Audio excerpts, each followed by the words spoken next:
ونستعينه ونستغفره ونؤمن به ونتوكل عليه ونعوذ بالله من شرور أنفسنا ومن سيئات أعمالنا من يهده الله فلا مضل له ومن يضلله فلا هادي له وأشهد أن لا إله إلا الله وحده لا شريك له وأشهد أن سيدنا محمدًا عبده ورسوله صلى الله على سيدنا محمد وعلى آله وأصحابه وبارك وسلم تسليما كثيرا أما بعد فأعوذ بالله من الشيطان الرجيم بسم الله الرحمن الرحيم يا أيها الذين آمنوا إذا تداينتم بدين إلى أجل مسمى فاكتبوه وليكتب بينكم كاتب بالعدل ولا يأب كاتب أن يكتب كما علمه الله فليكتب رب اشرح لي صدري ويسر لي أمري واحلل عقدة من لساني يفقه قولي اللهم ألهمني رشدي وأعذني من شر نفسي ومن سيئات أعمالي. സർവശക്തനായ അള്ളാഹുവിൻ്റെ വിധി വിലക്കുകൾ രഹസ്യവും പരസ്യവുമായ ജീവിതത്തിൽ സൂക്ഷിക്കണമെന്ന് ആദ്യമായി ഞാൻ എന്നെയും നിങ്ങൾ ഓരോരുത്തരെയും ഉണർത്തുന്നു. നമ്മുടെ ജീവിതത്തിൽ എന്തെല്ലാം വീഴ്ചകളും പാപങ്ങളും തെറ്റുകളൊക്കെ സംഭവിച്ചിട്ടുണ്ടോ, അർഹമുറാഹിമീനായ അല്ലാഹു തആല അതെല്ലാം നമുക്ക് പുറത്ത് മാപ്പാക്കി തരുമാറാകട്ടെ. ശേഷിക്കുന്ന ജീവിതം അള്ളാഹുവിനെ തൃപ്തികരമായ രീതിയിൽ നയിക്കുവാനും അവസാനം ഈമാനോടുകൂടി ഈ ഭൂമിയിൽ നിന്ന് യാത്ര പോകാനുമുള്ള സൗഭാഗ്യം അള്ളാഹു നമുക്ക് നൽകുമാറാകട്ടെ. രോഗികളായ വീടുകളിലും ആശുപത്രികളിലൊക്കെ കഴിയുന്ന ആളുകൾ അള്ളാഹു അവർക്ക് ആജിലും മുസ്തമിറുമായ ശിഫ നൽകുമാറാകട്ടെ. ദുആ കൊണ്ട് വസിയത്ത് ചെയ്തവർ അള്ളാഹു അവരുടെയും നമ്മുടെയൊക്കെ ഹലാലായ ഉദ്ദേശങ്ങൾ സഫലീകരിക്കുകയും പ്രയാസങ്ങൾ മാറ്റിത്തരികയും ചെയ്യുമാറാകട്ടെ. പ്രത്യേകിച്ച് നമ്മുടെ ഈ പള്ളിയുടെ ട്രസ്റ്റുമായി ബന്ധപ്പെട്ട ഷജീർക്ക, അദ്ദേഹം രോഗാതുരനായി ഹോസ്പിറ്റലിൽ അഡ്മിറ്റായിട്ടാണുള്ളത്. ദുആക്ക് വേണ്ടി പ്രത്യേകം വസിയത്ത് ചെയ്തിട്ടുണ്ട്. അള്ളാഹു അദ്ദേഹത്തിന് എത്രയും പെട്ടെന്ന് സമ്പൂർണ്ണമായ ശിഫ നൽകി പൂർവാരോഗ്യത്തോടു കൂടി മസ്ജിദിനും ഈ ഉമ്മത്തിനൊക്കെ ഖിദ്മത്ത് ചെയ്യാനുള്ള തൗഫീഖ് നൽകി അനുഗ്രഹിക്കുമാറാകട്ടെ. ബഹുമാനമുള്ള മുഅ്മിനീങ്ങളെ, സത്യവിശ്വാസികളെ, പരിശുദ്ധമായ ശരീഅത്തിനെ സംബന്ധിച്ചിടത്തോളം ഓരോ മനുഷ്യൻ്റെയും ജീവൻ, സമ്പത്ത്, ആരോഗ്യം, അവൻ്റെ ദീൻ, ഇതിനൊക്കെ സംരക്ഷിക്കുന്ന വിഷയത്തിൽ വലിയ കാർക്കശ്യം ശരീഅത്ത് പുലർത്തിയിട്ടുണ്ട്. ഒരു മനുഷ്യൻ്റെ ജീവന് ഹാനികരമാകുന്ന എന്തെല്ലാം കാര്യങ്ങളുണ്ടോ, നടപടികളുണ്ടോ, ശരീഅത്ത് അതൊക്കെ നിഷിദ്ധമാക്കിയിട്ടുണ്ട്. ഒരാളുടെ ദീൻ നശിച്ചു പോകുന്ന, ദീനിന് വിള്ളലേൽക്കുന്ന എന്തെല്ലാം ഘടകങ്ങളും സംവിധാനങ്ങളും ആശയങ്ങളുമുണ്ടോ അതിനെയും പരിശുദ്ധമായ ശരീഅത്ത് അതിൻ്റെ വേര് മുതൽ തന്നെ തടഞ്ഞിട്ടുണ്ട്. അതുപോലെ തന്നെ ഒരു മനുഷ്യൻ്റെ സമ്പത്ത്, അവൻ്റെ വർഷങ്ങളുടെ അധ്വാനം കൊണ്ട്, പ്രയത്നം കൊണ്ട് അവനുണ്ടാക്കിയ സമ്പത്ത്, ആ സമ്പത്തിനും വിള്ളലേൽക്കുന്ന, അതിന് നഷ്ടം സംഭവിക്കുന്ന എന്തെല്ലാം സാധ്യതകളുണ്ടോ അതിനെയും പരിശുദ്ധമായ ശരീഅത്ത് തുടക്കം മുതലേ തടയപ്പെട്ടിട്ടുണ്ട്. കാരണം ഒരു മനുഷ്യന് അള്ളാഹു നൽകിയ ഈ ആയുസ് ഭൂമിയിൽ കഴിഞ്ഞുകൂടുമ്പോൾ അവൻ്റെ ഉദ്ദേശലക്ഷ്യമായ അള്ളാഹുവിനെ തിരിച്ചറിയലും ആ മനസ്സിലായ അള്ളാഹുവിനെ മറ്റുള്ളവർക്ക് എത്തിച്ചു കൊടുക്കാനും പറ്റണമെങ്കിൽ അടിസ്ഥാനപരമായി അവൻ്റെ ജീവൻ, അവൻ്റെ സമ്പത്ത്, അവൻ്റെ അഭിമാനം, അവൻ്റെ ശരീരം, അവൻ്റെ ദീൻ, ഇതിനൊക്കെ ഒരു സുരക്ഷിതത്വം ഉണ്ടാകണം. സുരക്ഷിതത്വം ഇല്ലാത്ത ഒരവസ്ഥയിൽ മനുഷ്യന്മാരെ കഴിഞ്ഞുകൂടുമ്പോൾ അവർക്ക് അവരുടെ സ്വയം കാര്യം പോലും നോക്കാൻ സാധിക്കില്ല. പിന്നെ എങ്ങനെയാണ് മറ്റുള്ളവരുടെ കാര്യങ്ങളിലേക്ക് ഇടപെടാൻ സാധിക്കുക? അതുകൊണ്ട് പരിശുദ്ധമായ ശരീഅത്തിൽ നമ്മുടെ ഏത് വിധി വിലക്കുകൾ നമ്മൾ പരിശോധിച്ചാലും അതൊന്നിക്കിൽ മനുഷ്യൻ്റെ ശരീരത്തിൻ്റെ സംരക്ഷണത്തിന് വേണ്ടിയിട്ടായിരിക്കും. ഇപ്പോൾ ലഹരി എന്തുകൊണ്ട് നിഷിദ്ധമായി? അത് മനുഷ്യൻ്റെ ശരീരത്തിന് ദോഷമായി ബാധിക്കുന്നു, അതൊരു കാരണമാണ്. മോഷണം എന്തുകൊണ്ട് നിഷിദ്ധമാക്കപ്പെട്ടു? അതൊരു മനുഷ്യൻ്റെ സമ്പാദ്യത്തിലേക്കുള്ള അനുവാദമില്ലാത്ത കടന്നുകയറ്റമാണ്. അതുകൊണ്ട് മോഷണവും അതുമായി ബന്ധപ്പെട്ട എല്ലാ സാമ്പത്തിക തട്ടിപ്പുകളും നിഷിദ്ധമാക്കി.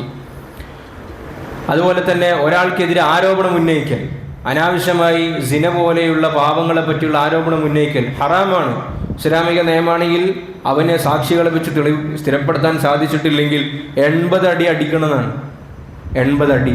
എന്തുകൊണ്ടാണ് അത് നിഷിദ്ധാക്കിയത്? ഒരു മനുഷ്യൻ്റെ അന്തസ്സിന് വിലയുണ്ട്.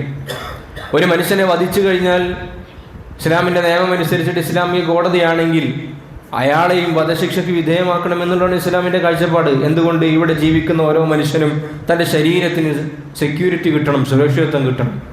ഇങ്ങനെ നമ്മൾ നോക്കിയാൽ നമ്മൾ 2 ആഴ്ചകളിലായി 3 ആഴ്ചകളിലായി പറഞ്ഞു വന്ന വിഷയം സമ്പാദ്യവുമായി ബന്ധപ്പെട്ടിട്ടായിരുന്നു. നമ്മൾ ഒരുപാട് അതിൻ്റെ മര്യാദകളും ചിട്ടകളും പറഞ്ഞു. നമ്മളതൊക്കെ നോക്കിക്കഴിഞ്ഞാൽ നമുക്ക് മനസ്സിലാകുന്ന ഒരു പൊതു ആശയം എന്ന് പറയുന്നത്, ഇതെല്ലാം അള്ളാഹു നമ്മളെ പഠിപ്പിച്ചതും നമ്മളെ കൊണ്ട് ചെയ്യിക്കുന്നതും എല്ലാ മനുഷ്യനും ഇവിടെ ജീവിക്കുമ്പോൾ അവൻ നേടിയെടുത്ത സ്വത്ത്, അവൻ ആർജിച്ച സമ്പാദ്യം, അവൻ്റെ കഷ്ടപ്പാടിൻ്റെ ആകത്തുകയാകുന്ന ഈ കാണുന്ന എന്തെല്ലാമുണ്ട് അതിനൊക്കെ ഒരു സുരക്ഷിതത്വം ഉണ്ടാകണം. ഒരാളുടെ സമ്പത്തും അന്യായമായി പുറത്തേക്ക് പോകാൻ പാടില്ല.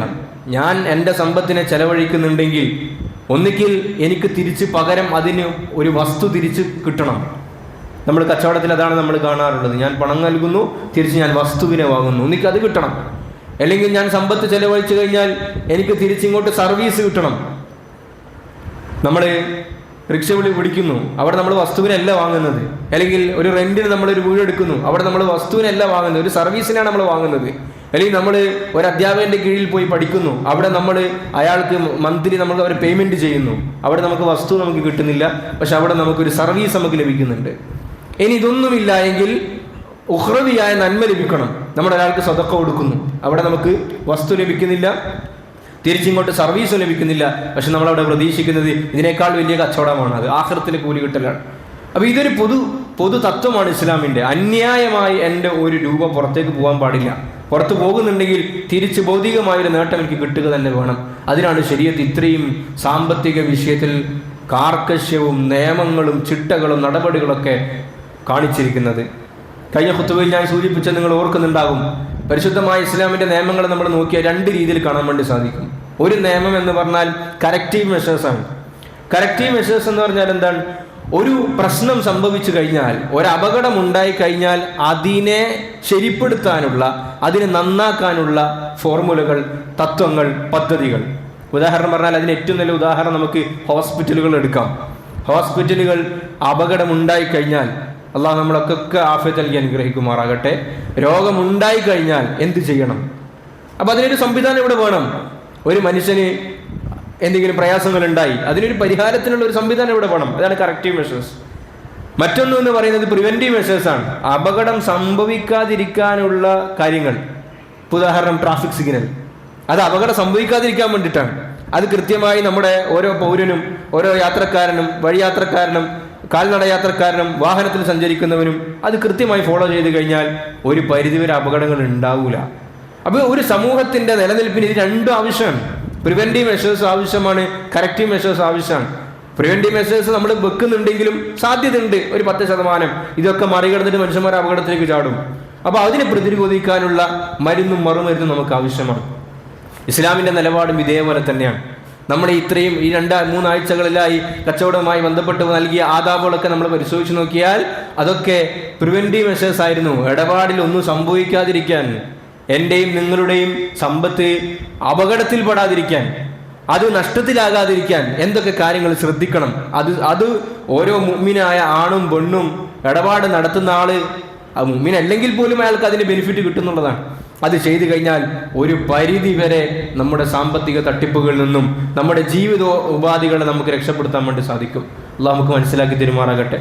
കഴിഞ്ഞ 2 ഖുതുബകളിൽ നമ്മൾ ഒരുപാട് അതിൻ്റെ ആദാബുകൾ പറഞ്ഞു. ഞാൻ തുടക്കത്തിലെ പറഞ്ഞിരുന്നു, ഇതൊരു വലിയ ആഴമേറിയ വിഷയമാണ്, നമ്മുടെ ജീവിതത്തിൽ കൃത്യമായി ഫോളോ ചെയ്യേണ്ട വിഷയമാണ്. മറ്റു ഇബാദത്തുകൾ നിസ്കരിക്കൽ എളുപ്പമാണ്, 5 മിനിറ്റത്തെ പരിപാടിയാണ്.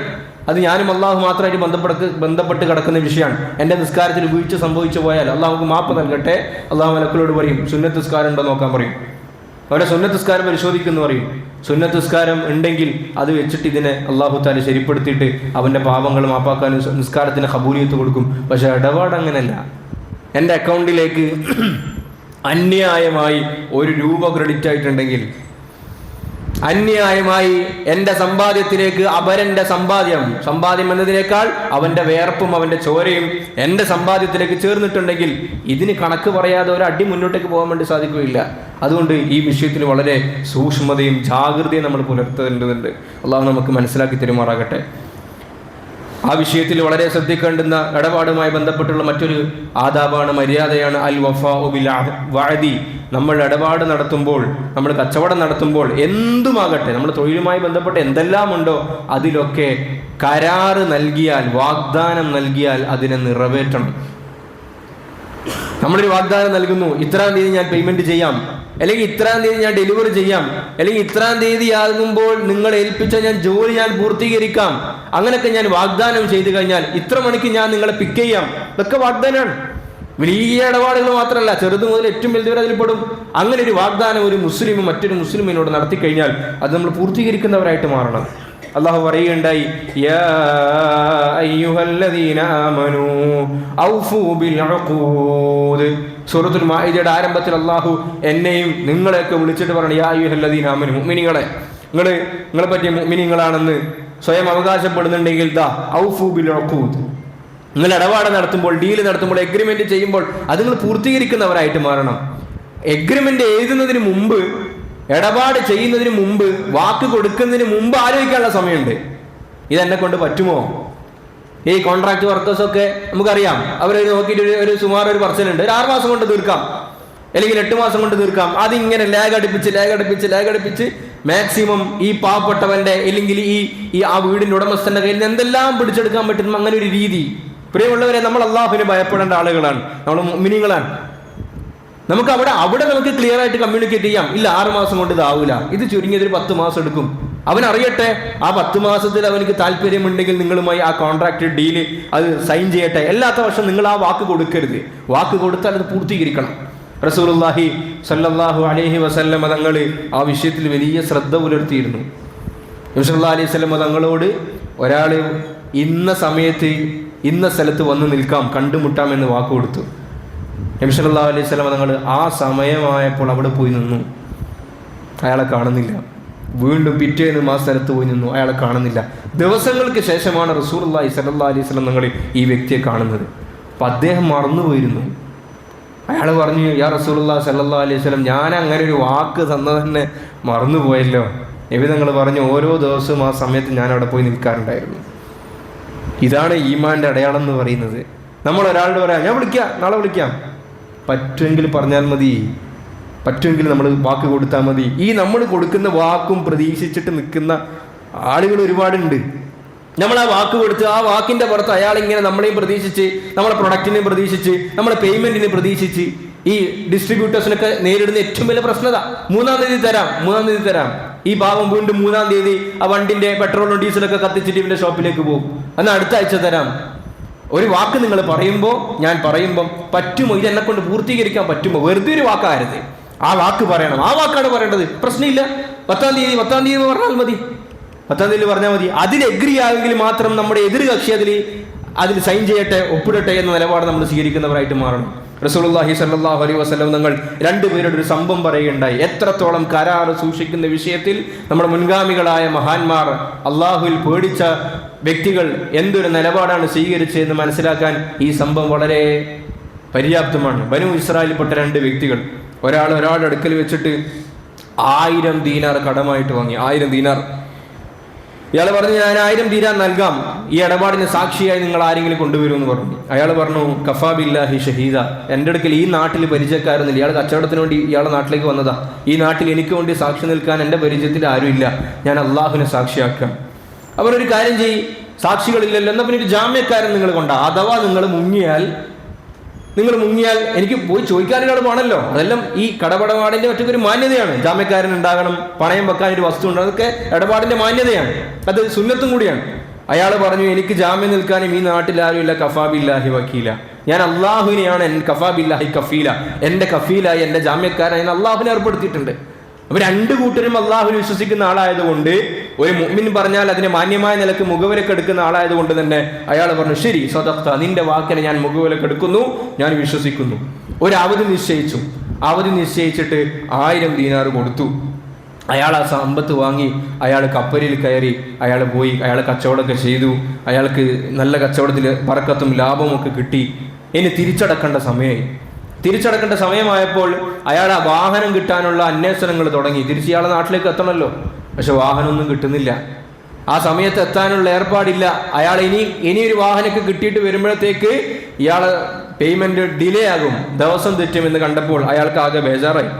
അയാൾ എന്ത് ചെയ്തു എന്ന് പറഞ്ഞാൽ, ഇമാം ബുഖാരി റഹിമഹുല്ല ഉദ്ധരിക്കുന്ന സംഭവമാണ്. നമ്മൾ ഏതോ ആരോ പറഞ്ഞെന്ന് നമ്മൾ ധരിച്ചു പോകരുത്. സ്വഹീഹുൽ ബുഖാരിയിൽ ആധികാരികമായി ഇമാം ബുഖാരി റഹിമഹുല്ല ഉദ്ധരിച്ച റിപ്പോർട്ടാണിത്.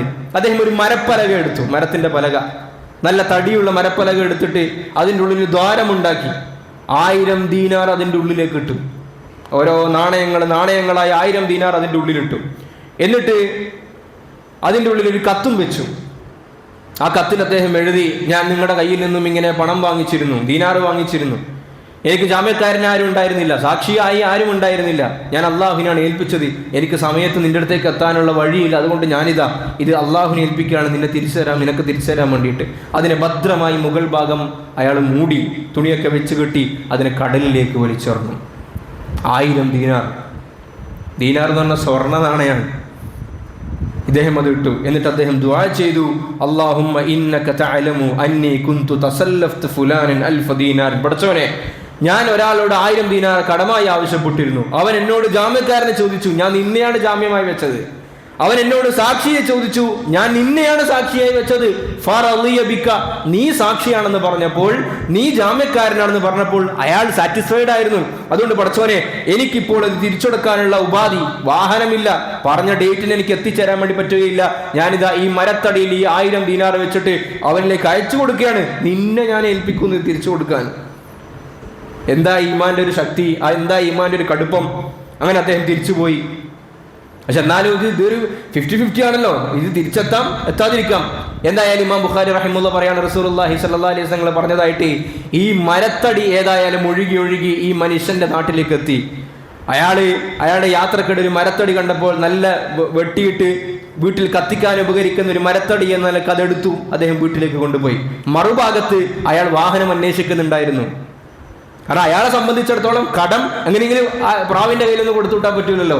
കയ്യിൽ കൊടുത്തിട്ട് സ്വീകരിച്ചാൽ മാത്രമേ കടം വീട് എന്ന ഡീൽ ഉറപ്പിക്കാൻ വേണ്ടി പറ്റൂ. അയാൾക്ക് മറ്റൊരു വാഹനം കിട്ടി, അയാൾ മറ്റൊരു 1000 ദീനാറുമായി പുറപ്പെട്ടു. ഇവിടെ ആ സമയത്തേക്ക് ഈ മരത്തടി കിട്ടിയിട്ട് ഇയാൾ വീട്ടിൽ കൊടുത്തിട്ട് ഭാര്യനോട് പറഞ്ഞു, നമുക്കിത് വെട്ടിയിട്ട് നമുക്ക് കുറെ ദിവസത്തേക്ക് കത്തിക്കാനുള്ള വിറകായിട്ട് ഉപയോഗിക്കാം. അയാൾ വെട്ടി നോക്കുമ്പോൾ അയാൾ കാണുന്നത് 1000 ദീനാറാണ്. ഒരു പക്ഷെ നമ്മളാരെങ്കിലും പറഞ്ഞ കഥയാണ്, നമുക്കതിന് പല വാക്കുകളും പറഞ്ഞിട്ട് തള്ളാൻ വേണ്ടി പറ്റും. ഇത് പറഞ്ഞിരിക്കുന്ന അഷ്റഫുൽ ഖൽഖ് റസൂലുള്ളാഹി സ്വല്ലല്ലാഹു അലൈഹി വസല്ലം എന്തുകൊണ്ട് ഇതിനെത്തിച്ചു, എന്തുകൊണ്ട് കൃത്യമായി അയാളെ കൈകളിലേക്ക് എത്തി? അയാളുടെ ഹൃദയത്തിലുള്ള വിശ്വാസമായിരുന്നു, പടച്ചോനെ നിന്നെയാണ് ഞാൻ ഏൽപ്പിച്ചത്. അതിൻ്റെയും അപ്പുറത്ത് ഞാനൊരു വാക്ക് കൊടുത്തിട്ടുണ്ടല്ലോ അയാൾക്ക്, ഇത്രയും തീയതി. ചില ആളുകളൊക്കെ പണം കൊടുക്കും, എന്നിട്ട് പറയുക 6 മാസം കഴിഞ്ഞാൽ എൻ്റെ മകളെ കല്യാണമാണ്, എൻ്റെ വീട്ടിൻ്റെ കാര്യമായ പണിയുണ്ട് എനിക്ക്, എന്നിട്ട് ഞാൻ നിങ്ങൾക്ക് തരുന്ന നിങ്ങളുടെ വിശ്വാസത്തിൻ്റെ പുറത്താണ്, നിങ്ങൾ തിരിച്ചു തരുമല്ലോ ആ സമയത്ത്. അല്ലെങ്കിൽ ഫാമിലിയിൽ ആരെങ്കിലും വേണ്ടപ്പെട്ട ആൾക്ക് വലിയ സർജറി ഒക്കെ വരാൻ വേണ്ടി പോകുന്നുണ്ടാവും, അതൊരു 6 മാസം കഴിഞ്ഞിട്ടാണ്, നിങ്ങൾ ആ സമയത്ത് കൃത്യമായി തിരിച്ചു തരുമല്ലോ എന്നൊക്കെ പറഞ്ഞിട്ടാണ് കൊടുക്കുക. പിന്നെ ഫോൺ വിളിയുണ്ടാവില്ല, വിളിച്ചാൽ ഫോൺ എടുക്കുകയും ചെയ്യില്ല, സ്വിച്ച് ഓഫ്, വാട്സപ്പ് മെസ്സേജ് സീനാവും, ചിലപ്പോൾ ഡെലിവറി ആവും, ചിലപ്പോൾ കണ്ടില്ല എന്ന് വരും. പ്രിയമുള്ളവർ, ഇവിടെയാണ് നമ്മൾ ഇതിനൊന്ന് പരിശോധിക്കേണ്ടത്. അങ്ങനെ അദ്ദേഹത്തിന് കത്തും കിട്ടി. കത്ത് കിട്ടിയപ്പോൾ അയാൾക്ക് സന്തോഷമായി. ആ വ്യക്തി, ഒരു പരിചയമില്ലാത്ത വ്യക്തി, അള്ളാഹുവിലേക്ക് ഏൽപ്പിച്ചു, അതെനിക്ക് കിട്ടിയിട്ടുണ്ട്. ദിവസങ്ങൾ കഴിഞ്ഞപ്പോൾ ഈ മനുഷ്യൻ വാഹനം പുറത്തേക്ക് വരുന്ന കാഴ്ച. അദ്ദേഹം പറഞ്ഞു, ഞാൻ നിങ്ങളോട് കടം വാങ്ങിയിരുന്നു, നിങ്ങൾ എനിക്ക് ജാമ്യക്കാരൻ നിശ്ചയിക്കാൻ വേണ്ടി പറഞ്ഞപ്പോൾ അള്ളാഹുവിനെ ഏൽപ്പിച്ചിരുന്നു, എനിക്ക് അന്ന് എത്തിച്ചേരാൻ വേണ്ടി പറ്റിയില്ല. ഇതാ ഞാൻ 1000 ദീനാറുമായി വന്നിരിക്കുന്നു, 1000 ദീനാറുമായി വന്നിരിക്കുന്നു. അപ്പോൾ അയാൾ ഈ കടം കൊടുത്താൾ പറഞ്ഞു, നിങ്ങൾ എനിക്ക്, നമ്മുടെ ഭാഷയിൽ പറഞ്ഞാൽ അത് വേറൊരാൾ മുഖേന കൊറിയർ അയച്ചിരുന്നല്ലോ. നമ്മളിന്ന് മനുഷ്യന്മാരെ മുഖേന കൊറിയറും സാധനമൊക്കെ അയക്കുന്നത് പോലെ നിങ്ങൾ അള്ളാഹുവിലേക്ക് ഏൽപ്പിച്ചിട്ട് ഒരു കൊറിയർ അയച്ചിരുന്നല്ലോ, ആ കൊറിയർ എനിക്ക് കിട്ടിയിട്ടുണ്ട്, ആ 1000 ദീനാർ എനിക്ക് മതി, ഇത് നിങ്ങൾക്ക് എടുത്ത് തിരിച്ചോ. ഇയാൾക്ക് വേണമെങ്കിൽ കളവും പറയാലോ, ഈ വ്യക്തിക്ക് വേണമെങ്കിൽ കള പറയാം, എന്ത് ഞാൻ അങ്ങനെ ഒന്നും സ്വീകരിച്ചിട്ടില്ല എന്ന് പറഞ്ഞാൽ ഇയാൾക്ക് ഈ 1000 ദീനാർ കൊടുക്കൽ നിർബന്ധമാണ്. പക്ഷെ ഇയാളും അതാണ്, നമ്മളങ്ങോട്ട് മാന്യത കാണിക്കുമ്പോൾ നമ്മുടെ മറ്റൊരാൾ അതിനേക്കാൾ വലിയ മാന്യന്മാരായിട്ട് മാറും. അത് നമുക്ക് മനസ്സിലാക്കി തരുമാറാകട്ടെ. റസൂലുള്ളാഹി സ്വല്ലല്ലാഹു അലൈഹി വസല്ലം പറഞ്ഞു, അയാൾ കൊണ്ടുവന്ന ആൾ രണ്ടാമത്തെ 1000 ദീനാർ കൊടുത്തില്ല, അയാൾ സന്തോഷത്തോടു കൂടി തിരിച്ചുപോയി എന്ന് മുഹമ്മദ് റസൂലുള്ളാഹി സ്വല്ലല്ലാഹു അലൈഹി വസല്ലം. അതുകൊണ്ടാണ് ഈ വാഗ്ദാന ലംഘനത്തിന്റെ വിഷയത്തിന്റെ വിധങ്ങൾ മുനാഫിഖിന്റെ ലക്ഷണമായിട്ടാണ് പറഞ്ഞത്. വഇദാ വഅദ അഖ്ലഫ, വാഗ്ദാനം ലംഘിക്കും. അത് രണ്ട് രീതിയിലുണ്ട്. ഒന്ന്, നമ്മൾ ആഗ്രഹിച്ചത് 6 മാസം കൊണ്ട് കൊടുക്കണം എന്നൊക്കെ തന്നെ ആയിരുന്നു. പക്ഷേ എന്തൊക്കെയോ പ്രശ്നങ്ങൾ സംഭവിച്ചു. സാമ്പത്തികമാണ്, ചിലപ്പോൾ കണക്കൂട്ടിയ പോലെ ഒന്നും നടക്കൂല, കൂട്ടിയതൊക്കെ തെറ്റാൻ സാധ്യതയുണ്ട്. അങ്ങനെ സംഭവിക്കുന്നതുണ്ട്. അത് വേറൊരു വകുപ്പാണ്. മറ്റേത് അങ്ങനെയല്ല. എനിക്കറിയാം ഞാൻ കൊടുക്കൂല എന്ന് എനിക്ക് തന്നെ ബോധ്യമുണ്ട്. ഇതിവരെ പറ്റിക്കാനാണ്, ഇടങ്ങാറാക്കാനാണ് തന്നെ ബോധ്യമുണ്ട്. നമ്മൾ അറിവിൽപ്പെട്ട ഒരാൾ, അദ്ദേഹം മറ്റൊരാൾക്ക് കടം കൊടുത്തു, വലിയൊരു തുകയാണ്. ഈ സാധു പോയി, ഇദ്ദേഹം ഒരു അയ്യോപാവാണ്, ഇദ്ദേഹം പോയി ചോദിക്കുമ്പോൾ പൈസ തിരിച്ചു കൊടുക്കൂല. എന്തൊക്കെ കിട്ടാനുള്ള വഴികൾ ശ്രമിച്ചോ അതൊക്കെ ശ്രമിച്ചിട്ടും ഇയാൾ തിരിച്ചു കൊടുക്കുന്നില്ല. അപ്പൊ ഇദ്ദേഹം ചോദിച്ചു, ആര് ഈ കടം കൊടുത്താൾ ചോദിച്ചു, അല്ല മനുഷ്യ, നിങ്ങൾക്ക് കബറിൽ കിടക്കണ്ടേ, നിങ്ങൾക്ക് മരിക്കണ്ടേ? അപ്പൊ ഇയാള് ഒരു ഉളുപ്പും ഇല്ലാതെ ഇയാള് പറയാണ്, നിങ്ങൾ എന്തെല്ലാം ശ്രമിച്ചാലും ശരി ഞങ്ങൾക്ക് പൈസ തരൂല. അള്ളാഹു നമുക്ക് മനസ്സിലാക്കി തരുമാറാകട്ടെ. അവൻ ആ പണം എടുത്തിട്ട് ആരൊക്കെ തീറ്റിച്ചിട്ടുണ്ടോ, അവൻ അതിൽ എന്തെല്ലാം നട്ട് മുളപ്പിച്ചിട്ടുണ്ടോ, എന്തെല്ലാം പണിതുണ്ടാക്കിയിട്ടുണ്ടോ, പ്രിയമുള്ളവരെ നമുക്ക് തോന്നുന്നുണ്ടോ ഇതിലൊക്കെ ബർക്കത്തുണ്ടാവുന്നു? നമ്മൾ കച്ചവടത്തിൽ ബർക്കത്തില്ല എന്നറിയും. സാധേ ഷോപ്പൊക്കെ തുടങ്ങിയാൽ ഈ പണി ഒന്നും അന്ന് ക്ലച്ച് പിടിക്കുന്നില്ലേ എന്ന് പരിശോധിക്കുന്നതിന് മുമ്പ് ഒന്ന് നിങ്ങൾ നോക്ക്. നിങ്ങൾ ഉയർത്തിയിരിക്കുന്ന ഈ ഷോപ്പിംഗ് കോംപ്ലക്സ് ആരുടെങ്കിലും കണ്ണീരുണ്ടോ നോക്ക്. നിങ്ങൾ അതിൽ അടച്ചുവിടാൻ ബാക്കിയുള്ള ഗഡുക്കളുണ്ടോ നിങ്ങൾ നോക്കി. ആരുടെങ്കിലും രക്തം അതിൽ കലർന്നിട്ടുണ്ടോ നോക്കി. ഇല്ലെങ്കിൽ പ്രിയമുള്ളവരെ നമുക്ക് ഭയപ്പെടേണ്ടതില്ല. അതുകൊണ്ട് വാഗ്ദാന ലംഘനത്തിന്റെ വിഷയത്തിൽ വലിയ ശ്രദ്ധ നമ്മൾ പുലർത്തേണ്ടതുണ്ട്. അള്ളാഹു നമുക്ക് മാപ്പാക്കി തെരുമാറാകട്ടെ. ഇനി ഇങ്ങനെ സ്വാഭാവികമായ അബദ്ധങ്ങൾ സംഭവിച്ചാൽ, സാമ്പത്തികത്തിൽ പ്രശ്നം സംഭവിച്ചു, നമ്മൾ അങ്ങോട്ട് പോയി വിളിക്കണം അയാളെ. ഹസ്രത്ത്, ഞാൻ 6 മാസം കഴിഞ്ഞ് തരാമെന്ന് പറഞ്ഞത്, ഇനി 1 മാസം ബാക്കിയുള്ളത്, ഇന്നതാണ് എൻ്റെ അവസ്ഥ, എനിക്ക് ഇത്രേ തരാൻ വേണ്ടി പറ്റൂ, എന്താ നമുക്ക് ചെയ്യാൻ വേണ്ടി പറ്റാം? അങ്ങനെ സംസാരിക്കും മാന്യമായിട്ട്. ഒരു പക്ഷെ നമ്മുടെ മടി കൊണ്ടായിരിക്കും നമ്മൾ സംസാരിക്കാതിരിക്കുന്നത്. പക്ഷേ മടി കൊണ്ട് നമ്മൾ സംസാരിക്കാതെ അയാൾ അവഗണിക്കുമ്പോൾ അതിനേക്കാൾ നിന്ദ്യതയാണ് അയാൾ അനുഭവിക്കുന്നത്. അള്ളാഹു നമുക്ക് മനസ്സിലാക്കി തരുമാറാകട്ടെ. അതുകൊണ്ട് വാഗ്ദാനത്തിന്റെ വിഷയത്തിൽ വലിയ ശ്രദ്ധ നമ്മൾ പുലർത്തുക. മറ്റൊരു വലിയ മര്യാദ കച്ചവടവുമായി, തൊഴിലുമായി, കടമിടപാടുമായി ബന്ധപ്പെട്ട് നമ്മൾ ശ്രദ്ധിക്കേണ്ട കാര്യമാണ് അൽ കിതാബത്തു വൽ ഇഷ്ഹാദ്. ഇടപാട് എഴുതി വെക്കലും ഇടപാടിന് സാക്ഷികളെ വെക്കലും. പരിശുദ്ധമായ ഖുർആൻ ശരീഫിൽ ആയത്തുകൾ നമ്മൾ നോക്കിക്കഴിഞ്ഞാൽ നിസ്കാരം, നോമ്പ്, സക്കാത്ത്, ഹജ്ജ്, ഇതിനൊക്കെ പറ്റി അള്ളാഹു പരാമർശിക്കുന്നുണ്ട്. വളരെ കുറഞ്ഞ വാക്കുകളിൽ അഖീമുസ്സലാ ആതു സക്കാ, ഇത്രയേ ഉള്ളൂ. സക്കാത്തിൽ കുറച്ചും കൂടി അള്ളാഹു വിശദീകരിച്ച് പറയുന്നുണ്ട്. നിസ്കാരത്തിൽ ഉളു കൊടുക്കേണ്ട ഭാഗം കുറച്ച് വിശദമായി പറയുന്നുണ്ട്. പക്ഷേ ഖുർആൻ ശരീഫിൽ ഏറ്റവും ദൈർഘ്യമേറെ ആയത്ത്, ഏറ്റവും വലിയ ആയത്ത് ഏതാണെന്ന് ചോദിച്ചാൽ അത് കടവുമായി ബന്ധപ്പെട്ട ആയത്താണ്. സൂറത്തുൽ ബഖറയുടെ അവസാന ഭാഗം നിങ്ങളൊന്ന് എടുത്ത് പരിശോധിച്ച് നോക്കിയാൽ നിങ്ങൾക്ക് കാണാം, ഒരു പേജ് മുഴുവൻ, ഒരു വഖഫ് പോലും ഇല്ലാതെ ഒരായത്ത് തീരുമല്ലോ വഖഫ് ചെയ്യുമ്പോൾ. അവിടെ വഖഫിൽ ഒരൊറ്റ പേജ് കംപ്ലീറ്റ് കടവുമായി ബന്ധപ്പെട്ട ആയത്താണ്. എന്താണ് അള്ളാഹു പറയുന്നത്? യാ അയ്യുഹല്ലദീന ആമനൂ ഇദാ തദായൻതും ബിദൈനിൻ ഇലാ അജലിൻ മുസമ്മൻ ഫക്തുബൂ. മുഅ്മിനീങ്ങളെ, നിങ്ങൾ ഒരു അവധി വെച്ച് കടമിടപാട് നടത്തുകയാണെങ്കിൽ നിങ്ങൾ എഴുതണം. നിങ്ങളൊരു എഴുത്തുകാരനെ വിളിക്കണം. ഞാൻ ആയത്തിന്റെ സംഗ്രഹം അങ്ങനെ പറയണം. ഓരോന്ന് ഓതി അർത്ഥം വെക്കുമ്പോൾ സമയം ഒരുപാട് പോകും. നിങ്ങളൊരു എഴുത്തുകാരനെ വെച്ചിട്ട് നിങ്ങൾ എഴുതണം, ഇത്രാം തീയതി ഞാൻ ഇന്നയാൾക്ക് ഇത്ര തുക ഞാൻ നൽകി, അയാൾ അത് കൈപ്പറ്റി. വലിയ തുകയാണെങ്കിൽ, ഇനി ചെറിയ തുകയാണെങ്കിൽ അതിന്റെ ആവശ്യം അത് ഒരാളുടെ സൗകര്യം പോലെ നമുക്ക് ചെയ്യാം. പക്ഷെ ഒരു എഴുത്ത് വേണം ഒരിടപാടിന്റെ സുതാര്യതക്ക്. അപ്പൊ ഞാൻ ഒരാൾക്ക് കടം വാങ്ങി, 5 ലക്ഷം രൂപ കടം വാങ്ങി. അള്ളാഹു കടം വാങ്ങേണ്ട ഒരു ഗതിയും നമുക്ക് ആർക്കും അള്ളാഹു നൽകാതിരിക്കട്ടെ. അള്ളാഹു ഇഫ്ഫത്തും ഇസ്സത്തും മരിക്കുന്നവരെ അള്ളാഹു നമുക്ക് നൽകട്ടെ. ഞാൻ മരിച്ചുപോയി, എല്ലാവരും മരിക്കുമല്ലോ. അപ്പൊ ഈ കടം നൽകിയ ആൾ ഈ പറഞ്ഞ എഗ്രിമെന്റ് ഒന്നും ഇല്ലാന്ന് വിചാരിക്കുക. മയ്യത്ത് നിസ്കരിക്കുന്നതിന് മുമ്പ് ഫോർമാലിറ്റിക്ക് നാട്ടുകാർ പറയല്ലോ, അല്ലെങ്കിൽ പള്ളിന്റെ ഉസ്താദ് പറയും, ആരെങ്കിലും വാങ്ങിയിട്ടുണ്ടെങ്കിൽ കുടുംബക്കാരടുത്ത് പോയി നിങ്ങൾ സമീപിക്കാന്നൊക്കെ പറയും. അങ്ങനെ ഈ കടം തന്ന സാധു വന്നിട്ട് എൻ്റെ കുടുംബക്കാരത്ത് എന്നിട്ട് പറയാണ്, ഇങ്ങനെ നിങ്ങളെ വാപ്പ അല്ലെങ്കിൽ നിങ്ങളെ മകൻ അല്ലെങ്കിൽ നിങ്ങളെ സഹോദരൻ, നിങ്ങളെ ഭർത്താവ് 5 ലക്ഷം രൂപ കടം വാങ്ങിയിട്ടുണ്ട് എന്ന് പറഞ്ഞാൽ ആദ്യം ചോദിക്കുന്ന ചോദ്യം എന്താ? 5 ലക്ഷം രൂപ വാങ്ങി എന്താ, അതിനെന്താ തെളിവുള്ളത്? ഒരു പക്ഷെ ഞാൻ ഈ വാങ്ങിയ ആളും ഞാനും തമ്മിൽ അത്രയും ബന്ധമുള്ളത് കൊണ്ടായിരിക്കാം എഴുതാതിരുന്നത്.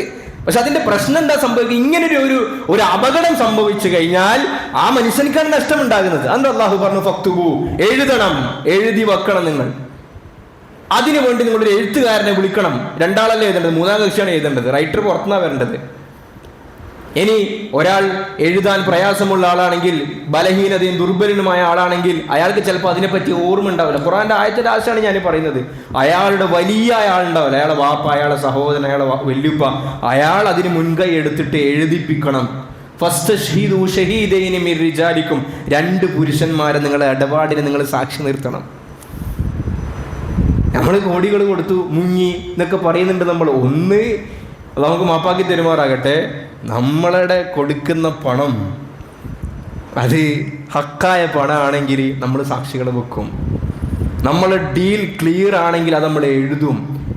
കൊടുക്കുന്ന എനിക്കറിയാം ഈ പണം സോഴ്സ് വെളിപ്പെടുത്താൻ പറ്റുന്നതല്ല എന്നെനിക്കറിയാമെങ്കിൽ ഞാൻ എഴുതാൻ തയ്യാറാവില്ല.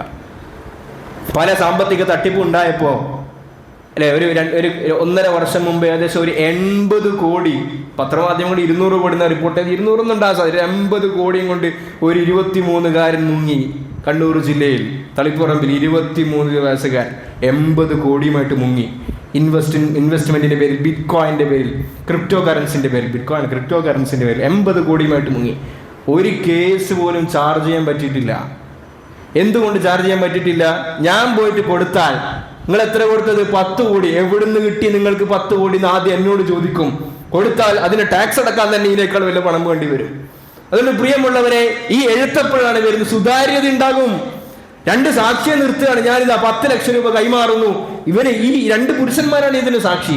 ഞാൻ മരിച്ചുപോയി. ചോദിക്കുകയാണ് എന്താണെന്ന് ഇതിന്റെ ഇടപാടിന്റെ തെളിവ്. ഇതാ രേഖയുണ്ട്. നമ്മുടെ നാട്ടിലാണെങ്കിൽ മുദ്രപത്രത്തിൽ സ്റ്റാമ്പ് പേപ്പർ നമ്മൾ എഴുതിയിട്ടുണ്ട്. ഈ 2 പുരുഷനായിരിക്കണം, കുട്ടികൾ പാടില്ല. 2 പുരുഷന്മാർ, സാക്ഷിക്ക് യോഗ്യതയുള്ള 2 പുരുഷന്മാർ. മദ്യപാനികളാകാൻ വേണ്ടി പാടില്ല, തോന്നിവാസികളാകാൻ വേണ്ടി പാടില്ല. കാരണം കള പറയാനുള്ള സാധ്യതയുണ്ട്. അതുകൊണ്ട് ഷഹാദത്ത് പറയുമ്പോൾ ഇസ്ലാം കൽപ്പിക്കുന്ന ചില പ്രോട്ടോകോൾ ഉണ്ട്. ആ പ്രോട്ടോകോളിനെ പറ്റി 2 ആണുണ്ടാകണം. എന്നിട്ടും അള്ളാഹു പറയാണ് ഫഇല്ലം യകൂനാ റജുലൈൻ. നിങ്ങളൊന്ന് നോക്കിന് എത്ര കൃത്യമായിട്ടാണ് അള്ളാന്റെ ഖുർആൻ. 2 ആണില്ല എന്ന് കരുതി, 2 പുരുഷന്മാരില്ലെങ്കിൽ ഫറജുലുൻ വംറഅതാൻ, ഒരാണും 2 പെണ്ണും വരട്ടെ. അങ്ങനെയാണ്. സാക്ഷിക്ക് ഒരു ആണില്ലെങ്കിൽ അതിന് പകരം 2 പെണ്ണിനെയാണ് അള്ളാഹു നിർത്താൻ വേണ്ടി കൽപ്പിച്ചിരിക്കുന്നത്. എന്തുകൊണ്ട്? ഒരു പെണ്ണ് മാത്രമാണ്, ഒരു പക്ഷേ ആ പെണ്ണിന് മറവി ഉണ്ടാകാനുള്ള സാധ്യതയുണ്ട്. 50 ആണോ 5 ആണോ 8 ആണോ എന്നൊക്കെ കൺഫ്യൂഷൻ ഉണ്ടാകും. അത് 5 തന്നെയാണെന്ന് ഓർമ്മപ്പെടുത്താൻ 2 ആണെന്നും അതിന്റെ ഉറപ്പുണ്ടാകും. ഫഇല്ലം യകൂനാ റജുലൈനി ഫറജുലും വംറഅതാൻ, ഒരാണും 2 പെണ്ണും അതിന് സാക്ഷി നിൽക്കട്ടെ. വഅശ്ഹിദു ഇദാ തബായഅതും, ഇത് കടമിടപാടിന് മാത്രമല്ല, നിങ്ങൾ വലിയ വലിയ ബിസിനസ്സുകൾ ചെയ്യുമ്പോൾ നിങ്ങൾ സാക്ഷി നിർത്തണം. സംഗതി എല്ലാം അള്ളാഹു തന്നെയാണ് ചെയ്യേണ്ടത്. പക്ഷേ മനുഷ്യനായ നമ്മളോട് അള്ളാഹു തആല ചെയ്യാൻ പറഞ്ഞിരിക്കുന്ന കുറച്ച് കാര്യങ്ങളുണ്ട്, അത് ചെയ്യണം. അള്ളാഹു നമുക്ക് മനസ്സിലാക്കി തരുമാറാകട്ടെ. വസ്തശ്ഹിദു ഷഹീദൈനി മിർ റിജാലിക്കും വഅശ്ഹിദു ഇദാ തബായഅതും. അള്ളാഹു ഈ എഴുത്തുകാരോട് പറയാണ്, നിങ്ങൾ ഇങ്ങനെ ഇടപാടിന് എഴുതാൻ വേണ്ടി വിളിച്ചാൽ, സാക്ഷിയായിട്ട് എഴുതാൻ വേണ്ടി വിളിച്ചാൽ, വലാ തസ്അമു അൻ തക്തുബു, നിങ്ങളത് എന്നെ കൊണ്ട് എഴുതാൻ പറ്റൂല എന്ന് നിങ്ങൾ അതിന് കാർക്കശ്യം പറയരുത്, അതിന് മുടക്കം പറയരുത്. അത് നിങ്ങൾക്ക് നീതിക്ക് വേണ്ടി ഏറ്റവും നല്ല കാര്യമാണ് ഇങ്ങനെ എഴുതുക എന്ന് പറയുന്നത്. ഇനി ചെറിയ ഇടപാടാണെങ്കിൽ 10 രൂപന്റെ 20 രൂപന്റെ ഓരോന്നിനും ഇത് ബാധകമാണെന്നല്ല അള്ളാഹു പറയുന്നത്. ഇല്ല അൻ തകൂന തിജാറതൻ ഹാദിറതൻ തുദീറുനഹാ ബൈനക്കും. ഇങ്ങനെ ചെറിയ ചെറിയ ഇടപാടുകൾ നടത്തുമ്പോൾ നിങ്ങൾക്കാവാം, നിങ്ങളെ പരസ്പര വിശ്വാസത്തിന്റെ പുറത്ത് നിങ്ങൾക്ക് കൊടുക്കാൻ വാങ്ങാൻ അതൊക്കെ ചെയ്യാം. പക്ഷേ പ്രത്യേകിച്ച് കടം കൊടുക്കുമ്പോൾ അത് വലിയൊരു എമൗണ്ട് ആണെങ്കിൽ 2 കൂട്ടരുടെ ഭാഗത്തും എഴുത്തുകാരുണ്ടാകണം, സാക്ഷികൾ ഉണ്ടാകണം. അത് 2 ആളുകളും സൂക്ഷിക്കേണ്ടതുണ്ട്. അള്ളാഹു തൗഫീഖ് നൽകി അനുഗ്രഹിക്കുമാറാകട്ടെ. ശേഷം അള്ളാഹു പറയാണ് വഇൻ കുൻതും അലാ സഫരിൻ, നിങ്ങൾ യാത്ര പോവുകയാണ്. യാത്ര പോകുമ്പോഴാണ് നിങ്ങൾക്ക് ഈ പറഞ്ഞതുപോലെ കടം വാങ്ങേണ്ട ആവശ്യം വരുന്നത്, അല്ലെങ്കിൽ ഈ ഒരു പ്രയാസത്തിലേക്ക് വരുന്നത്. നിങ്ങൾക്ക് ഈ പറഞ്ഞതുപോലെ പരിചയം ഉണ്ടായിക്കൊള്ളണമെന്നില്ല, അല്ലെങ്കിൽ സാക്ഷികളെ കിട്ടിക്കൊള്ളണമെന്നില്ല. നിങ്ങൾ എന്ത് ചെയ്യണം? ഫരിഹാനും മഖ്ബൂദ. കടം വാങ്ങുന്നവനെ സംബന്ധിച്ചിടത്തോളം ഏത് മനുഷ്യനായാലും ഞാൻ ഉണ്ടാക്കിയ പണം വേറെ കൊടുക്കാന്ന് പറയുന്നത് ഒരു പ്രയാസം ഉണ്ടാകും. പിന്നെ ഇത് ചോദിച്ചിട്ട് ഇപ്പം ഇങ്ങനെ കൊടുക്കാതിരിക്കും എന്നൊരു പ്രയാസമാണ് മനുഷ്യന്മാർക്ക് ഉണ്ടാകുക. നമുക്ക് കടം വാങ്ങേണ്ട ഒരു അവസ്ഥ വന്നാൽ, അള്ളാഹു അങ്ങനെ ആക്കാതിരിക്കട്ടെ, യാദൃച്ഛികമായി വന്നാൽ നമ്മൾ കടം വാങ്ങാൻ വേണ്ടി പോകുമ്പോൾ നമ്മൾ അവരോട് പറയേണ്ടത് എനിക്കിത് 50,000 രൂപ വേണം, അല്ലെങ്കിൽ 2 ലക്ഷം രൂപ വേണം. നിങ്ങൾ ബേജാറാകണ്ട, ഞാൻ ഇന്ന വസ്തുവിനെ നിങ്ങൾക്ക് പണയമായി നൽകാം. ഫരിഹാനും മഖ്ബൂദ, കുറവ് പറഞ്ഞതാ. നിങ്ങൾ പണയ വസ്തു സ്വീകരിക്കും. 2 ആളുകൾക്കും ടെൻഷൻ ഇല്ല. എന്തിനാ പണയ വസ്തു വെക്കാൻ വേണ്ടി പറഞ്ഞത്? ഒന്ന്, ഈ കൊടുക്കുന്നവർക്കൊരു സമാധാനം ഉണ്ടാകും. 50,000 രൂപ കടം വാങ്ങുന്നുണ്ടെങ്കിൽ വെക്കുന്ന സാധനത്തിനും 50,000-നേക്കാൾ വാല്യൂ ഉള്ള സാധനമാണ് നമ്മൾ വെക്കുക. 50,000 വാല്യൂ ഉള്ളത്. ഒന്നെന്താ, ഇവർക്ക് സമാധാനമായി. അഥവാ ഇവന്റെ പ്രയാസമായി, അല്ലെങ്കിൽ മരിച്ചുപോയി, അല്ലെങ്കിൽ എന്തെങ്കിലും സംഭവിച്ചാൽ ഇത് വിറ്റിട്ട് എനിക്ക് എടുക്കാം, ബാക്കി അവന് തിരിച്ചു കൊടുക്കാം. മറ്റ് വാങ്ങുന്നവന് കടം ചോദിക്കുന്നവരെ സംബന്ധിച്ചിടത്തോളം അവിടെ ഒരു അന്തസ്സിന്റെ പ്രശ്നം കുറഞ്ഞു കിട്ടി. ഒന്നുമില്ലാതെ പിച്ചെടുക്കുന്നതും ഒന്നുമില്ലാതെ ചോദിക്കുന്നതും എന്റെ കാറിന്റെ താക്കോൽ നിന്റെ കയ്യിൽ വെച്ചോ, എന്റെ കാരണം ഞാൻ ഈ ചോദിക്കുന്നത് ഒരു വാലിഡായ കടത്തിനുകൊണ്ട് ഞാൻ നിന്നോട് ചോദിക്കുന്നത് അത്യാവശ്യമായതുകൊണ്ട് തിരിച്ചു തരും, നീ ബേജാറാണ്ട് എന്റെ 5 ലക്ഷത്തിന്റെ കാറിന് താക്കോൽ നീ അവിടെ കിടക്കട്ടെ. ഫരിഹാനും മഖ്ബൂല. അള്ളാഹു രണ്ടാളുടെ മാന്യന്മാരാകാനാണ് പറയുന്നത്. കടം വാങ്ങുന്നുണ്ടോ നിങ്ങൾ മാന്യമായിട്ട് കടം ചോദിക്കുന്നു. അള്ളാഹു മനസ്സിലാക്കി തരുമാറാകട്ടെ. അങ്ങനെ വിശ്വസിച്ചിട്ട് അങ്ങോട്ടും ഇങ്ങോട്ടും ഇടപാട് നടത്തിയാൽ നിങ്ങൾ ആ ഇടപാട് പൂർത്തീകരിക്കണമെന്ന് പരിശുദ്ധമായ ഖുർആൻ. എത്ര ആശയ തലത്തിലാണ് അല്ലാഹു തആല നമ്മോട് സംവദിച്ചിരിക്കുന്നത്. അതുകൊണ്ട് പ്രിയമുള്ളവർ, ഈ വിഷയത്തിൽ വലിയ ജാഗ്രത നമ്മൾ പുലർത്തേണ്ടതുണ്ട്. അപ്പൊ ഇതാണ് ഇതുമായി ബന്ധപ്പെട്ട മറ്റൊരു മര്യാദ, അൽ കിതാബത്തു വൽ ഇശ്ഹാദ്. മറ്റൊന്നും കൂടി നമ്മൾ ശ്രദ്ധിക്കേണ്ടതുണ്ട്. നമ്മളൊക്കെ കടം വാങ്ങിയിട്ടുണ്ടാകും. അല്ലാഹു നമ്മളെ കടങ്ങളൊക്കെ വീട്ടിൽ തരുമാറാകട്ടെ. എനിക്കറിയാം ഞാൻ ആരെന്നൊക്കെയാണ് കടം വാങ്ങിയത് എന്ന്. പക്ഷെ മരണം എപ്പോഴും വരാലോ. നമ്മളെ സംബന്ധിച്ചിടത്തോളം എൻ്റെ കടങ്ങൾ എന്തൊക്കെയാണ്, ആർക്കൊക്കെയാണെന്നുള്ളത് കൃത്യമായി എഴുതി വെച്ചിരിക്കണം. ഇപ്പം ചെറിയ 10,000 രൂപ 5,000 രൂപ നമ്മളിപ്പം അങ്ങോട്ടും ഇങ്ങോട്ടും അതൊരു മുദ്ര ക്ലാസ്സിലൊന്നും എഴുതിയിട്ടുണ്ടാവില്ല. പക്ഷെ അത് വീട്ടപ്പെടേണ്ട കടമാണ്. ഞാനിത് എഴുതി അല്ലെങ്കിൽ അതിൻ്റെ ഒരു നോട്ട്സ് തയ്യാറാക്കി എൻ്റെ വാപ്പയെയോ എൻ്റെ ഉമ്മയെയോ എൻ്റെ ഭാര്യയെയോ എൻ്റെ മക്കളെയോ ഇത് ബോധിപ്പിക്കണം. നിന്റെ വാപ്പ ഇത്ര കടം വാങ്ങിയിട്ടുണ്ട്, ഭർത്താവാണ് ഞാൻ ഇത്ര കടം വാങ്ങിയിട്ടുണ്ട്, എന്തെങ്കിലും സംഭവിച്ചു പോയാൽ ഇത് വീട്ടാനുള്ള നടപടികൾ നിങ്ങൾ മുൻഗണന കൊടുക്കണം എന്ന് നമ്മൾ ആ ബോധ്യം കൊടുക്കണം. റസൂലുള്ളാഹി സ്വല്ലല്ലാഹു അലൈഹി വസല്ലം പറയണ്ടായി, ഒരു മുഅ്മിനെ സംബന്ധിച്ചിടത്തോളം അവൻ വസിയ്യത്ത് എഴുതി വെക്കാതെ അവൻ രാത്രി കടന്നുറങ്ങുക എന്ന് പറയുന്നത് അവന് യോജിച്ചതല്ല എന്ന് മുഹമ്മദ് റസൂലുള്ളാഹി സ്വല്ലല്ലാഹു അലൈഹി വസല്ലം. ഇതാണ് ഞാൻ ആദ്യം പറഞ്ഞ പോയിന്റിലേക്ക്. ഒരു മനുഷ്യന്റെ ഒരു രൂപ പോലും കൊടുക്കുന്നവന്റെ പണവും വാങ്ങുന്നവന്റെ പണവും നഷ്ടപ്പെട്ടുകൂടാ എന്ന അതിശക്തമായ കാർക്കശ്യം ശരീഅത്തിന് ഈ വിഷയത്തിലുണ്ട്. അതുകൊണ്ടാണ് ഇത്രയും ഗൗരവത്തിൽ പരിശുദ്ധമായ ഖുർആൻ ഇത് പറയുന്നത്. അവസാനമായി ഇതുമായി ബന്ധപ്പെട്ട മര്യാദയിൽപ്പെട്ടതാണ് അൽ ഇഖാല. ഇത് മര്യാദ എന്നതിൻ്റെ അപ്പുറത്ത് ഇത് കച്ചവടത്തിലും ഇടപാടിനുമുള്ള അവകാശമാണ്, ഇടപാട് നടത്തുന്ന ആൾക്കുള്ള അവകാശമാണ്. എന്താ ഇഖാല എന്ന് പറഞ്ഞു കഴിഞ്ഞാൽ, ഞാനൊരു വസ്തു വാങ്ങാൻ വേണ്ടി തീരുമാനിച്ചു, അല്ലെങ്കിൽ ആ വസ്തു വിൽക്കാൻ വേണ്ടി ഞാൻ തീരുമാനിച്ചു, ഞാൻ വിൽക്കാൻ വേണ്ടി വെച്ചു എന്നതുകൊണ്ട് ഇനി ഞാൻ വിൽക്കുന്നില്ല എന്ന് പറയേണ്ട പ്രയാസമില്ല. ഇപ്പം ഞാനൊരു കാറ് വിൽക്കാൻ വേണ്ടി വെച്ചു, നിങ്ങളൊരാൾ വന്ന് ആ കാറ് നോക്കി വിലയൊക്കെ ഉറപ്പിച്ചു, പണം തന്നു, എൻ്റെ കയ്യിൽ താക്കോല് കൊടുത്തിട്ടില്ല. അപ്പോഴാണ് എനിക്ക് മനസ്സിനൊരു പ്രയാസം, ഈ കാറ് കൊടുക്കണോ? ഞാൻ പറഞ്ഞു ഇല്ല, ഞാൻ കാർ ഏതായാലും വിൽക്കുന്നില്ല. അപ്പോൾ അയാൾ പറഞ്ഞു, ഞാൻ നിങ്ങൾക്ക് പണം തന്നല്ലോ, ഇനെങ്ങനെ നിങ്ങൾ വിൽക്കാതിരിക്കും? അപ്പോൾ അല്ലാഹു തആല വിൽക്കുന്നവന് തൻ്റെ ഇടപാടിനെ വിൽക്കാതിരിക്കാൻ, ഞാൻ വിൽക്കുന്നില്ല, ഈ അവകാശം നൽകിയിട്ടുണ്ട്. ആർക്ക്? വിൽക്കുന്നവന്. വാങ്ങുന്നവനെ സംബന്ധിച്ചിടത്തോളം പണം അയാൾ കൊടുത്തു, വീട്ടിലെത്തിയപ്പോഴാണ് ആലോചിച്ചത്, ഇപ്പോൾ ആ പൈസയും കൊടുത്ത് ആ കാറ് വാങ്ങിയാൽ ഇനി ലോങ് റണ്ണിങ്ങിൽ കുറേ പ്രയാസം വരാൻ സാധ്യത ഉണ്ട്, അതുകൊണ്ട് വേണ്ട. വിളിച്ചിട്ട് പറഞ്ഞു, ഇല്ല, ആ കാറ് ഞാൻ എടുക്കാൻ ഉദ്ദേശിക്കുന്നില്ല. പറഞ്ഞാൽ അതെങ്ങനെ, നീ പണം തന്നില്ലേ?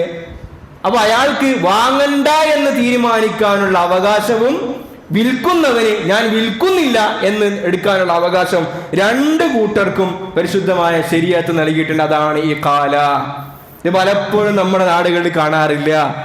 ഇപ്പൊ നമ്മൾക്കറിയാം, ടോക്കൺ അഡ്വാൻസ് ഒരു സിസ്റ്റം ഉണ്ട് നമ്മുടെ നാട്ടിൽ.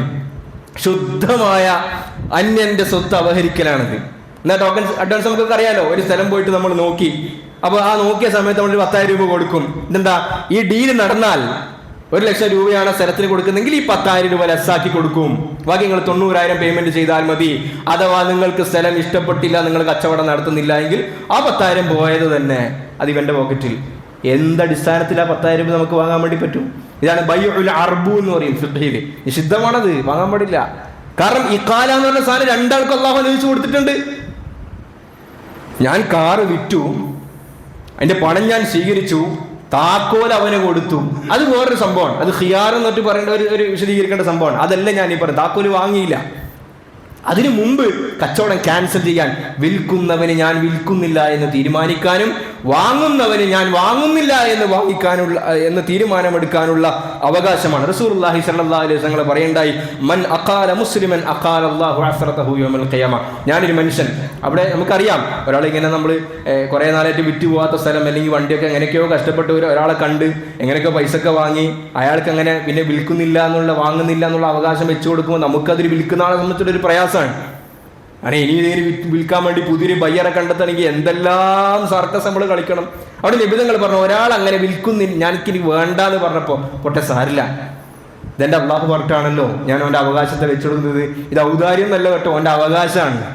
എൻ്റെ അവകാശമാണ്. അങ്ങനെ ഒരാൾ വകവെച്ച് കൊടുത്താൽ എൻ്റെ പാപങ്ങൾ അല്ലാഹു ഖിയാമത്ത് നാളിൽ മാപ്പാക്കി തരുമെന്ന് മുഹമ്മദ് റസൂലുള്ളാഹി സ്വല്ലല്ലാഹു അലൈഹി വസല്ലം. പിന്നെ 3 ചോയ്സും കൂടി ഇസ്ലാം നൽകുന്നുണ്ട്. അതുകൊണ്ട് പെട്ടെന്ന് നമുക്ക് ആ വിഷയം ഈ ആഴ്ചയോട് കൂടി തീർക്കാം. ഒന്ന് ഖിയാറുൽ മജ്ലിസ്, സദസ്സ് പിരിയുന്നതിന് മുമ്പ് എനിക്ക്, അതാണ് ഈ കാലം അതിൽപ്പെട്ടതാണ്, എനിക്ക് ഇടപാട് കണ്ടിന്യൂ ചെയ്യാം അല്ലെങ്കിൽ ക്ലോസ് ചെയ്യാം. അപ്പോൾ നിങ്ങളിരിക്കുകയാണ്, വാഹനം അവിടെ ഉണ്ട്, ഞാൻ നോക്കി എനിക്ക് വേണ്ട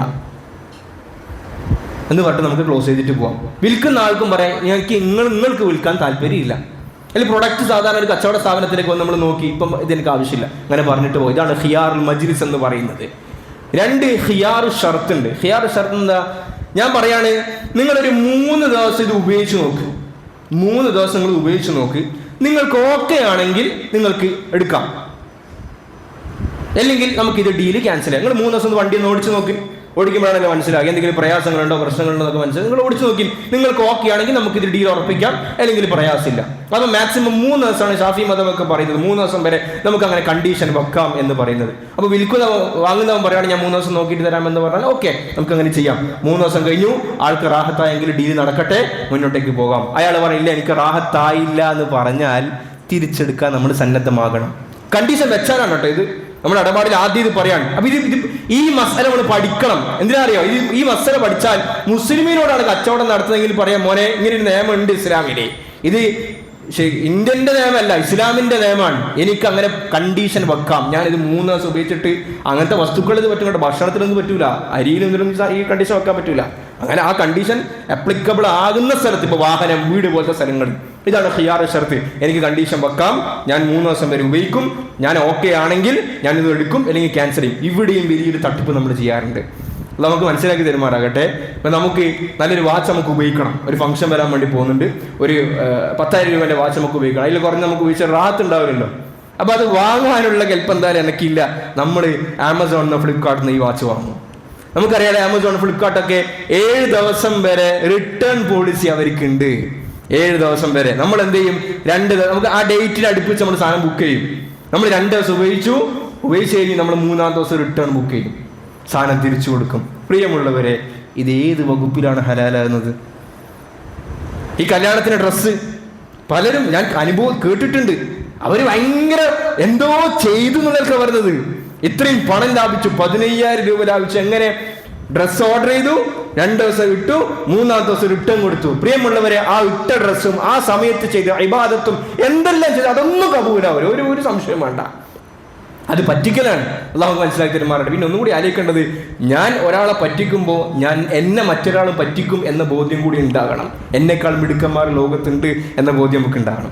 3-ാമത്തത് ഖിയാറുൽ ഐബാണ്. ഞാനൊരു വസ്തു വാങ്ങിക്കഴിഞ്ഞിട്ട് വീട്ടിൽ കൊണ്ടുപോയപ്പോഴാണ് അതിൽ ഒരു ന്യൂനത കാണുന്നത്. ആ ന്യൂനത വാങ്ങിച്ചതിന് ശേഷമുണ്ടായതല്ല, അതിന് മുമ്പേ ഉള്ളതാണെന്ന് ബോധ്യപ്പെട്ടാൽ ഉടനടി ഞാൻ തിരിച്ചു കൊടുക്കണം. അങ്ങനെയാണ്, ഉടനടി ബോധ്യപ്പെട്ട ഉടനെ തിരിച്ചു പോകണം, അല്ലെങ്കിൽ ഉടനെ ഇൻഫോം ചെയ്യണം. എന്നാൽ ഈ വിറ്റവനെ സംബന്ധിച്ചിടത്തോളം തിരിച്ചെടുക്കൽ നിർബന്ധമാണ്. നമ്മുടെ കച്ചവടക്കാർക്ക് അതിൽ ഭയങ്കര പ്രയാസമാണ്. നീ വീട്ടിൽ കൊണ്ടുപോയില്ലേ, നീ അത് എടുത്തില്ലേ, ഇനി ഞാൻ തിരിച്ചെടുക്കൂല. ഇത് ഏത് നിയമമാണ്? റസൂലുള്ളാഹി സ്വല്ലല്ലാഹു അലൈഹി വസല്ലം പഠിപ്പിച്ചത്.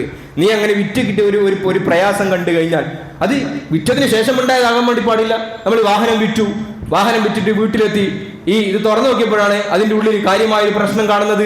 ഉടനെ അയാൾ ഇൻഫോം ചെയ്യണം. സമയദൈർഘ്യം ഉണ്ടാകാൻ വേണ്ടി പാടില്ല. വാഹനം വാങ്ങിയിട്ടുണ്ട്, ഇതാണ് അതിന്റെ കണ്ടീഷൻ, നമുക്ക് ഇന്ന് ചെയ്യാൻ പറ്റുന്ന കാര്യങ്ങളൊക്കെ ചെയ്തു കൊടുത്തു.